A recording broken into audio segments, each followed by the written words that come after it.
Alrighty, everybody, welcome in to No Such Time Domain. I am No Such Timed, and today we're doing Exodus chapter 23. Um, this is gonna be the only day of the week I probably do record a video. The rest of the week I'm going to do streams of this. So let's get into it. So, laws of justice and mercy.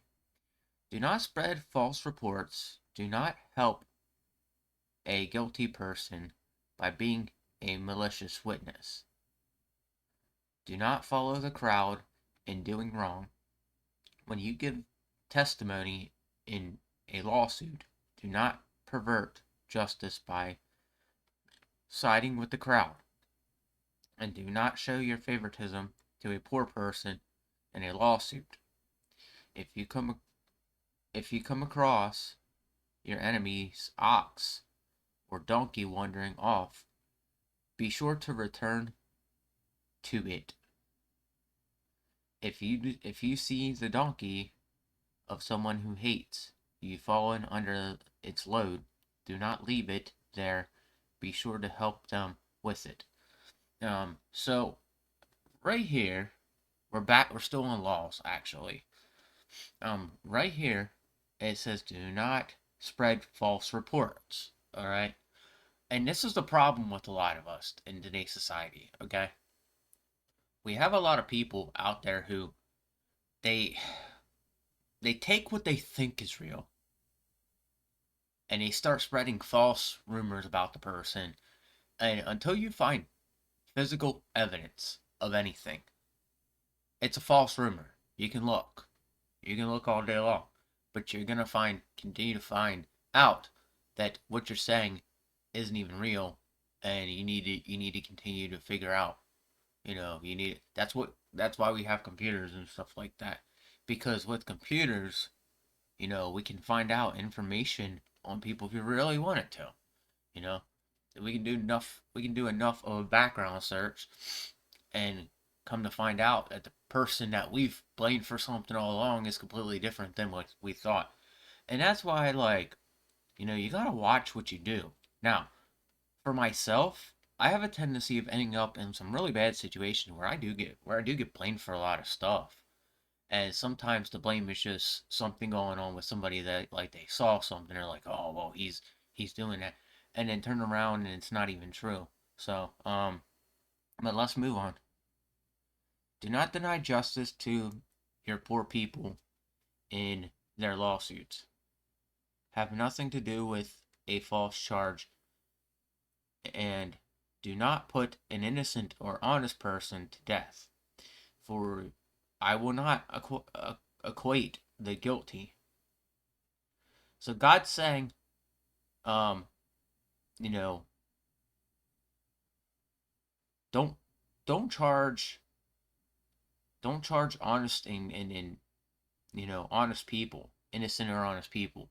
The part of the and that again is would be considered as false accusations. Again, I have had that against me. I've had false accusations against me quite a few times in my life, and it's pretty hard. It's pretty hard to just for people to accept because we live in a world today that's really really bad with this stuff. I'm drinking an energy drink. That lying and guilty shaming leads to people being really nasty with you, and a crowd of people just deliberately, like, out there trying to do things like emasculate you. I have that happen to me quite a bit. Or things such as, what's another example? Um or people will just bully the heck out of you and then try to put you in a spot where, they feel like they've got something on you when they got, like, absolutely nothing. So, all right. Do not accept a bribe for a bribe. Blinds blinds those who see and twist the word of the innocent. So do not accept bribes, uh I guess, to get the innocent in trouble is what this is saying.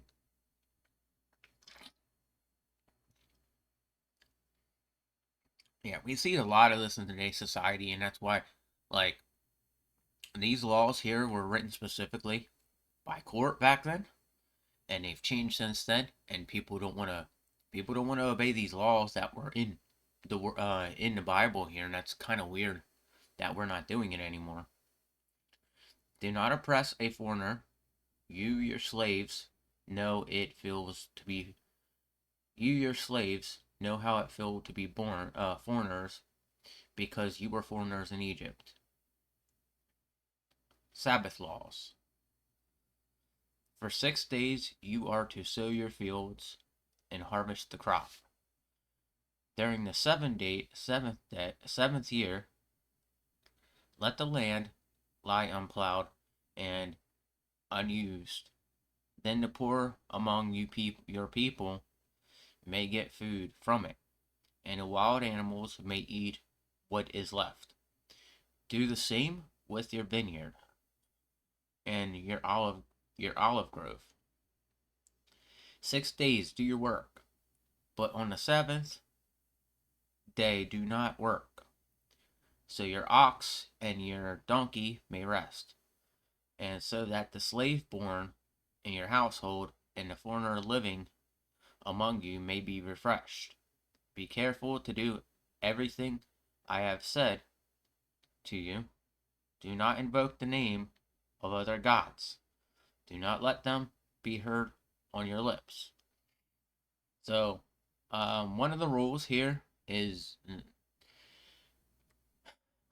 the gods from other people's lips. God specifically didn't want you to say other gods' names. Now, I don't really know too many other gods besides mythological gods, but in Sabbath laws, on Sabbath days, you're not allowed to do these certain things. So, all right, the three annual festivals. 3 times a year, you are to celebrate a festival to me. Celebrate the festival of unveiled bread. For 7 days, eat bread made without yeast, as I commanded you. Do this at the appointed time in the month of Aviv, for in that month you came out of Egypt. No one is to appear before me empty handed. Celebrate the festival of harvest with first fruits or crops you sow in your field.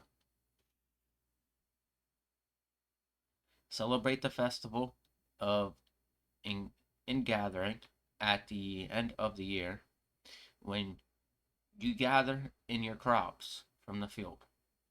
3 times a year, all the men are to appear before the sovereign Lord. Do not offer the blood of a sacrifice to me, along with anything containing yeast. The fat of my festival offerings must be kept until morning. Bring the best first fruit of your soil to the house of the Lord of God. Lord your God, sorry. Do not cook a young goat in its mother's milk.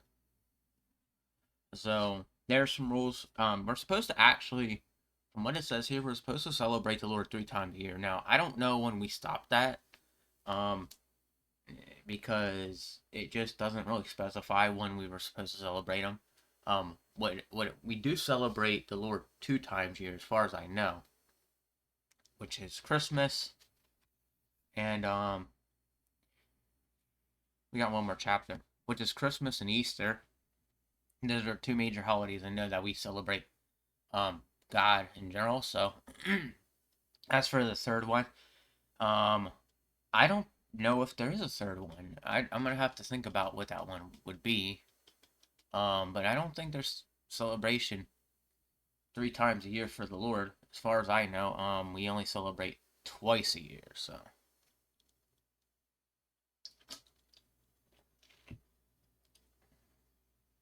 let me finish this off.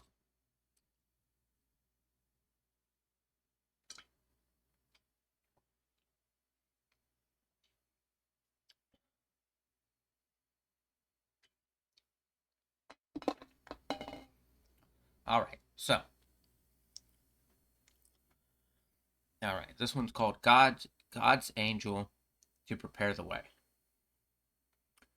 See, I am sending an angel ahead of you to guard you along the way and to bring you to the place of the I have prepared. Pay attention to him and listen to what he says. Do not rebel against him. He will not forgive your rebellion, since my name is in him. If you listen carefully to what he says and do all that I say, I will be an enemy of your enemies and will oppose those who will oppose those who oppose you. My angel will go ahead of you and bring you into the land of the Amorites, Hittites, Perizzites, Canaanites, Hivitites, and Jebusites, and I will wipe them out. Do not bow down before their gods, or worship them, or follow their practices. You must demolish them and break their sacrifices. Break their sacred stones to pieces, sorry. Worship your Lord God, and his blessing will be on your food and water. I will take sickness away from among you, and none will miscarry to barren in your land. I will give you a full span. I will send my terror ahead of you and throw into confusion every nation you encounter. I will make your enemy turn their back and run. I will send the hornet ahead of you to drive the Hivitites, Canaanites, and Hittites out of your way. But I will not drive them out in a single year, because the land would become desolated and the wild animals too numerous for you. Little by little, I will drive them out before you, until I have increased enough to take possession of the land. I will establish your your borders from the Red Sea to the Mediterranean Sea, and from the desert of the Euphrates River. I will give into your hands the people who live in the land. You will drive them out before you. Do not make a covenant with them or their gods. Do not let them live in your land, or they will cause you to sin against me, because they worship their gods. The worship of their gods will certainly be a snare to you. All right. So I'm gonna. That's where I end it. That's in the 24. So as you noticed, the Amorites, the Hittites, the Perizzites, Canaanites, Hivitites, and Jebusites. I wonder how many of those actually had the. I don't think they have the same God as the one the Israelites are following and all that. Because you'll notice that the God said, "Don't pray to their gods," or whatever. So it makes me wonder: did all of them have a paganism god? Did all of them have a god of paganism teaching, like like paganism worship and all that? Because that's what I'm curious about now. Because we hear them come up a lot, and it seems like God really, really wasn't a fan of them. From what I'm getting so far, um, we've seen so many times where those names come up, but we never see them actually within the Bible praising God at all. As far as I've noticed yet, we haven't seen that. So that makes me wonder: were those the surrounding uh nations that were like pagan that started paganism worship? And going deeper into it, why did they believe that? If everybody knew that God existed back then, why the heck would you fall to paganism worship? That's what I don't. That's exactly what I don't understand. So, um, looking at this from the standpoint I'm looking at it from, it's something that like strikes intrigues me, and maybe we'll get answers later on in the Bible here of as to what why they were the ones doing it and why and how they were starting on it. Because I don't, and if it doesn't come up, I'm not going to be concerned with it. But it's like it's one of those things that's intriguing. It's intriguing enough to want to learn, but it's enough to not care. So, but yeah. So I want to talk about some things before we get out of here. So I had an event recently, another testimony, of course, where I had. I'm not gonna show off the person here, but if you follow me on Twitter, you'll see what I'm getting at. So there's a character on Twitter that I'm not gonna mention their name here, but they're in. I went and called them out for something like about a month ago. This was in the time frame of when I started reading the Bible. So back a little bit before Christmas, some drama started.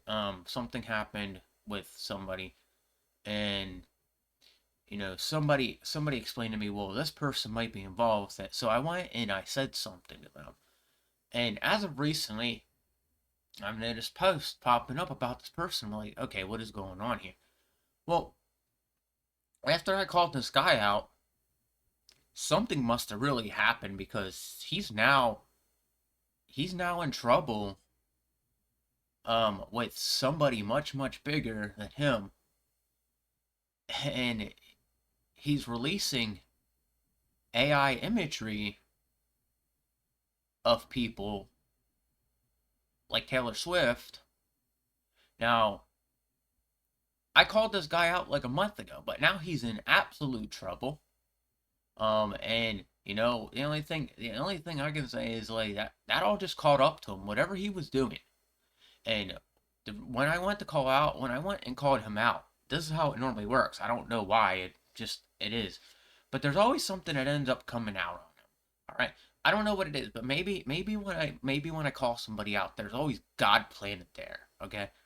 That's a way of like God saying, "Hey, I'm gonna put you in check." Now that He called you out, there might be something going on here. I'm gonna put you in check, and I'm gonna stick around, and you're gonna be ousted. So he's in some serious trouble right now with like people bigger than him. He's gonna get in some real trouble. I saw images of pictures of him in the jail and all that already. People actually looked it up, but I don't know what he did wrong, and maybe there's something more there that just isn't being heard. And maybe I did call him out, and maybe the reason that when I did call him out was the right reason, and that's why that's happening to him now. Now, when I do stuff, I will always get an answer from God. There's a reason right now that people call me. If you ever hear the name Batman, I'm normally known as Batman. Okay, I don't know. I mean, it's how I fight. It's how I fight against crime and bad guys and all that. And I've had incidences where I tried to, the person that was apparently involved with this person, I tried to let them know before that there's, stuff might be about to happen to you, and we need you to get protected. Because you know, this happened like over a year ago, but I was in their Discord and I got kicked out of their Discord. But what happened was, is I felt something bad was coming, and nobody would listen to me because everybody was so busy trying to push me out of the Discord and all that. That I actually got kicked out, and then come like a week or two later, something bad happened to that person. Now I'm not going to talk about who that is, but this is a problem that needs to stop. Everybody just doesn't listen. Everybody that you know people don't listen very good when it comes down to this stuff, and that's why we see drama happen. That's why we see bad stuff happen. You know, when you at least and when you don't listen, there's stuff that needs to, if somebody, if you don't believe it the first time, and you don't believe it the second time, and the third time I show you, you might want to consider listening to me when it comes down to it, because I'm not just out there saying that stuff just to say that stuff. Um, so yeah, just be careful. If you follow God, then you get these senses of things that are going bad. Okay, please follow those. It's subconsciously, if something feels wrong to you, listen to it. That's God speaking to you. That's God saying, "Hey, there's something wrong about this person, or there's something wrong with this situation that you are subconsciously being told. If you're feeling uneasy about something, that's God talking to you, dude. There's no way around it.